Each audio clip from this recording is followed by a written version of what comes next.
पूजा recording studio Jehanabad.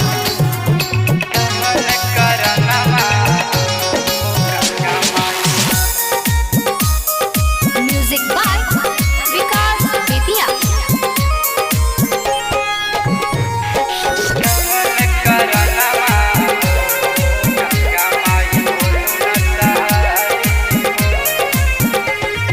खुशी भरल जिंदगी में दिलु अंधिया बहाई हो।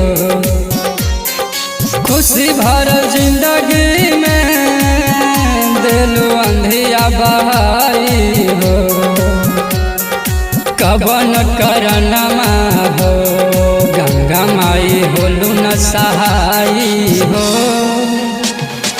कवन करनमा हो गंगा माई होलु न सहाई हो।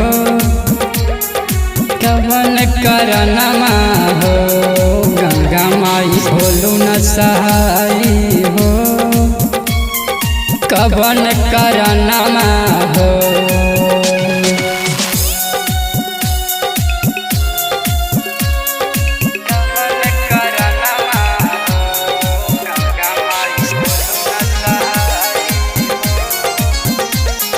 पूजा रिकॉर्डिंग स्टूडियो जहानाबाद। माई के माई का दो बड़ी गंगा माई तब कहे न कपर होल न सहाय। माई के माई का दो बड़ी गंगा माई तब कहे न कपर होल न सहाय। पहला जन्म देला दिला जहर पिलाई हो। कहेला जन्म देला दिला जहर पिलाई हो। कवन करनमा हो गंगा मैया होलु न सहाई हो।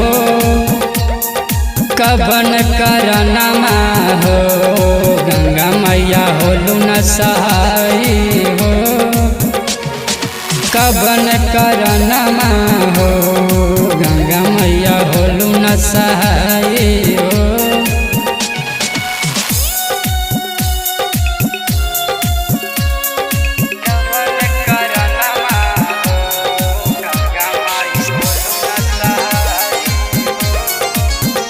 पूजा रिकॉर्डिंग स्टूडियो जहानाबाद।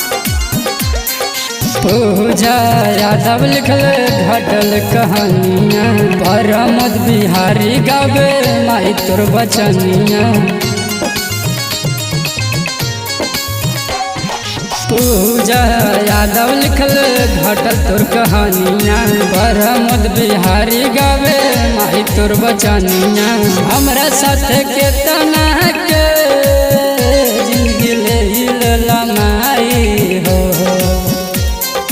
हमरा साथ के तना के जिंदगी ले लमाई हो। कवन करनमा हो गंगा मैया होलु न सहाई हो। कवन करनमा हो गंगा मैया होलु न सहाई हो। कवन करनमा हो गंगा मैया होलु न सहाई।